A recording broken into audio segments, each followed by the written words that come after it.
Well, I want to welcome everyone to this final Presto Stats webinar. This training webinar is going to be on lacrosse.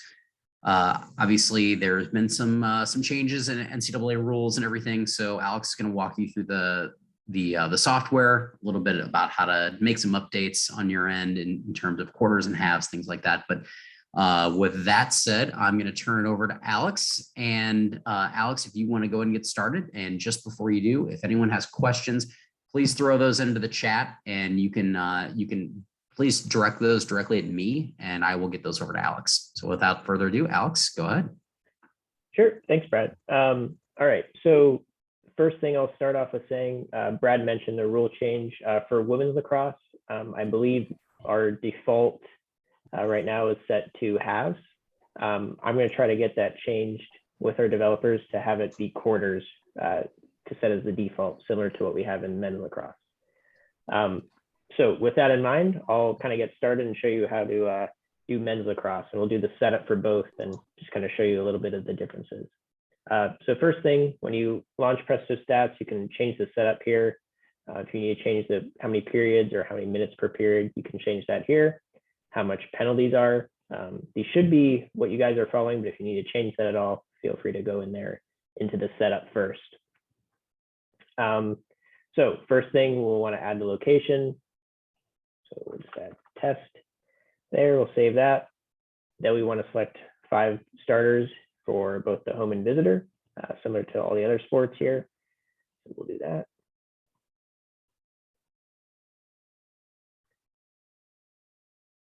So there's our 5 stars for the visitors, and we'll set the 5 stars for the home team. And then set up the goalkeeper stats. So what we'll do here is mark one of these players as a goalkeeper. If you have your rosters entered in, should already have their positions listed out. But for this purpose, I don't think we entered in the position. So we'll add the goalkeeper here. And we'll set them as starters.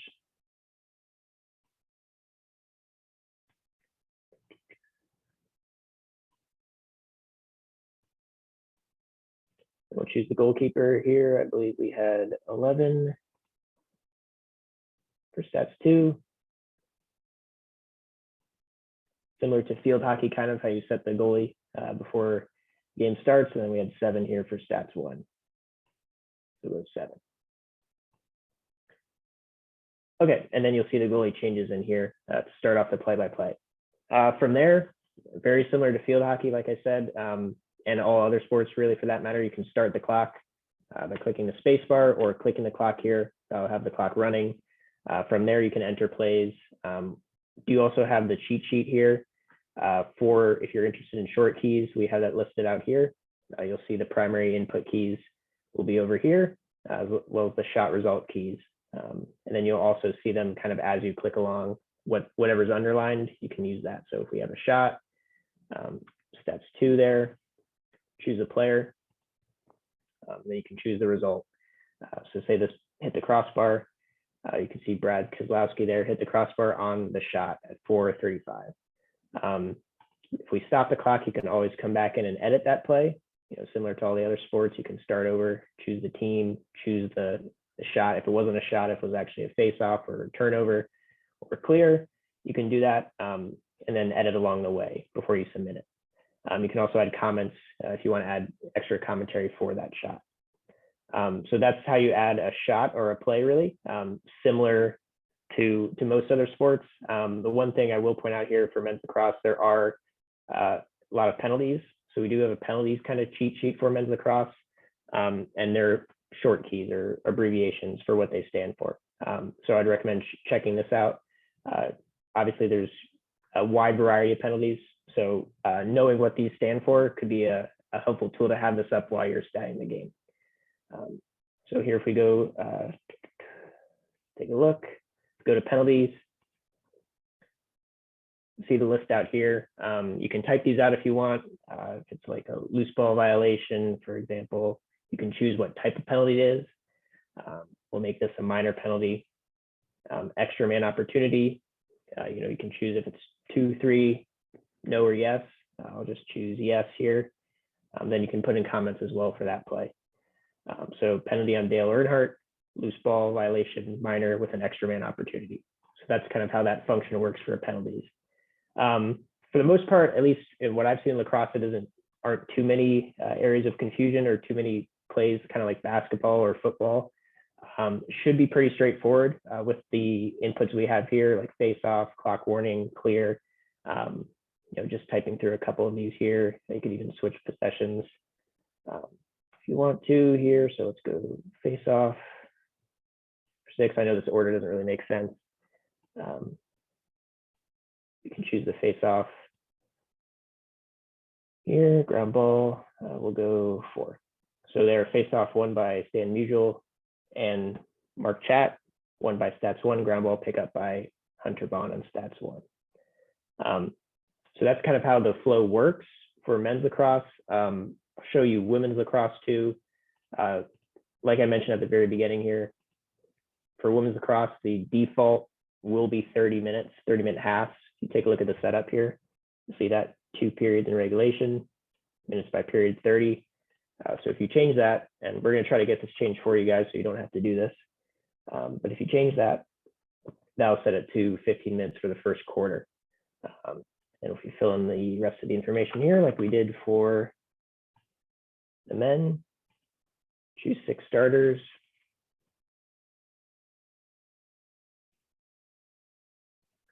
By 6, save.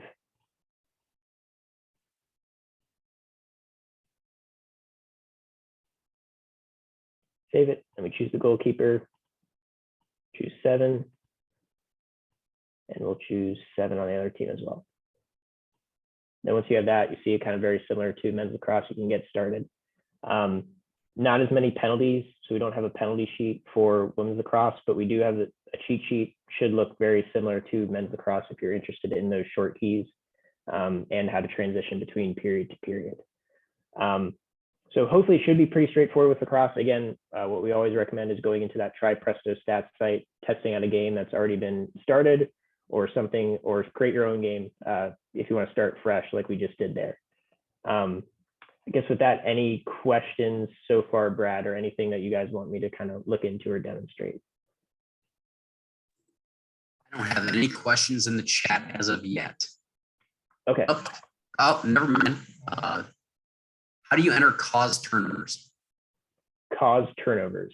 So you will have to forgive me a little bit. I'm not as familiar with lacrosse as basketball, but cause turnovers, I'm guessing that's, so if you have a turnover by Stats 1, there it is. Yeah, so caused by. So here, committed by the player on Stats 1, then you'll be forced, or you don't have to. If it's unforced, you can click no cause.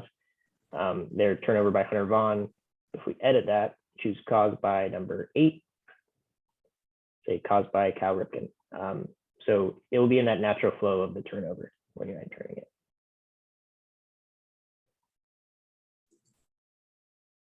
Further questions?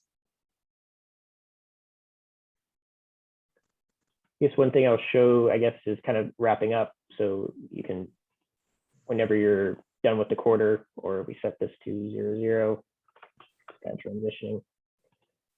Save, very similar to other sports, game control, start period. You'll start the second period and then you can start functioning from there. And then again, you can always come back in here to the full play-by-play if you open it at any time. You see each play input. If you click the time, you can edit it or delete it. Then you can also insert play and now put it in the quarter based off of what time you put in here. So if you put in like a shot, Stats 1, maybe you missed a shot. That was high, as long as you put in the time, something like that, it'll be in there. Right there, the shot that we just inserted. So something to think about, if lacrosse, if you miss a shot, never fear, you can always come back and insert that play after the fact. Like I said, something to keep handy is that cheat sheet, especially for men's lacrosse penalties. I would have this handy, and it is available on our help center. Brad, maybe I can send you this direct link if we want to share this with everybody. But something to definitely keep handy. And then substitutions, I guess I'll talk through that a little bit. You can choose the players coming off the bench, choose the player who's coming out, and then the substitution will also show up in the play-by-play there. So it's similar to basketball, really, or field hockey, for that matter. But should be the same relationship kind of for the men and the women in that terms. Anything else anybody wants to see, or a sequence I want to go over here? I guess go through like a clock warning here. Put in a clock warning for stats 1, then a clock violation if you want after the fact. So kind of how you can input that. Clear should be pretty straightforward, right? No turnover.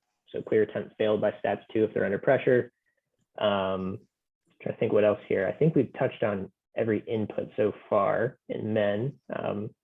For the women, you can obviously input a red card, green card, yellow card. Draw control tier 2.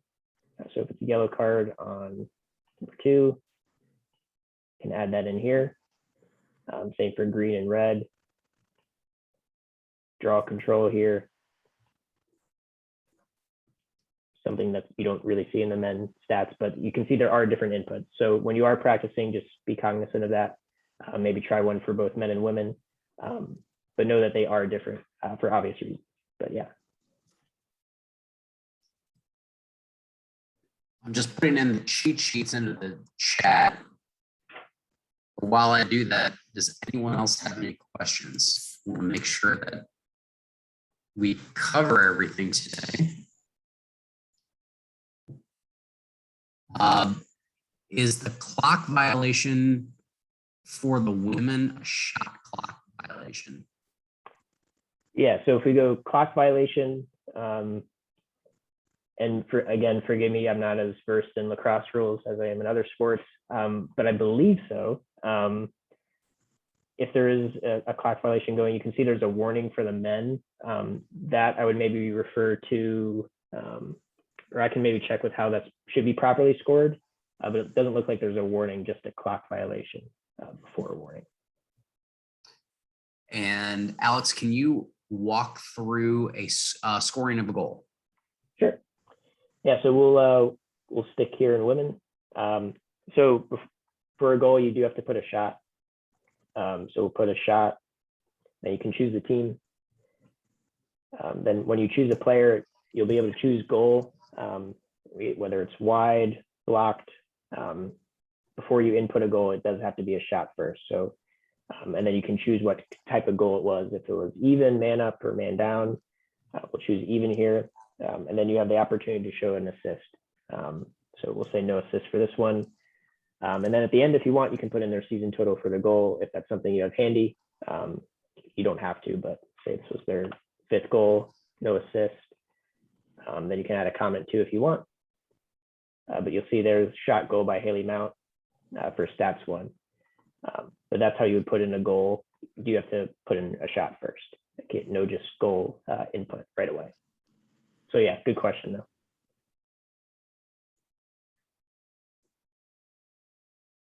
Further questions?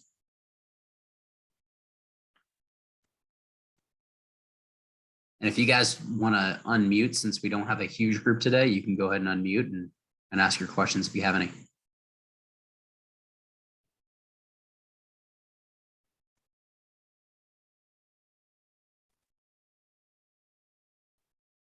Billy, I saw you unmuted, so I'm assuming you've got something. How to select the right microphone there. So just a reminder, when there is like a shot clock violation or something like that, you would have to enter in the turnover as well. So it's very similar to basketball. Yeah, good point there, Billy. So here we're clock violation and then turnover on stats 1, 2. I guess I don't know if that counts as a team turnover or not, but if it is, and then no cause there, right? So turnover by team 1, clock violation. I guess it doesn't matter too much what order you put them in, but yeah, that's a good point, Billy. Make sure that those turnovers are counted for clock violation. Are the fouls on the women's side as extensive as the men's? No, so if we go foul here, just Perfect. a foul. Love Um, that. Yeah. Instead of having to go through the penalties here on the men's side. Yeah, there's not even a foul input really per se. Yeah, where the men you have to go through, you have to choose one of them. Like if it's tripping, right? Then choose the type of penalty. Yeah, so the women, simple click. For the men, you will have to go through the full process there, or the full sequence. So for the men's game, guys, it'll probably be a good practice to make sure you've got your cheat sheet probably right by you, and at least for the first year or two, and so you get a real handle on those for the men's. If you can just, sometimes it's just easier just to, you know, have something in a folder ready to go. Alex, is it possible to go through the both on the women's game, the free position attempt and the shot, just to see the difference there? Sure, yeah. So free position attempt or or either one, I guess. Yeah, either one. Just they happen so often. Just to see how they both look. Sure, yeah. So free position attempt, choose the team here. That's all it is. Same for shot. So if we choose the player here, so attempt, shot, and then choose the result. Perfect. Easy enough. Yep.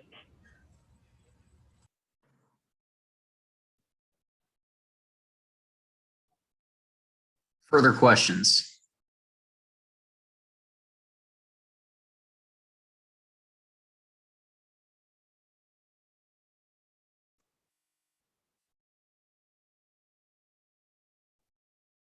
Okay. Wow. Well, that was a fast one today.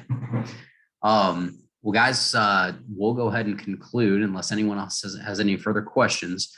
We will get this up on the YouTube page within the next 24 hours or so. And so you guys will have this to come back and take a look at. I think it was really helpful that we've already walked through every other software. So this made everything pretty easy today. So with that, we will conclude today. Thank you everyone for your time, and best of luck the rest of the way. Thanks, guys. Thanks, everyone.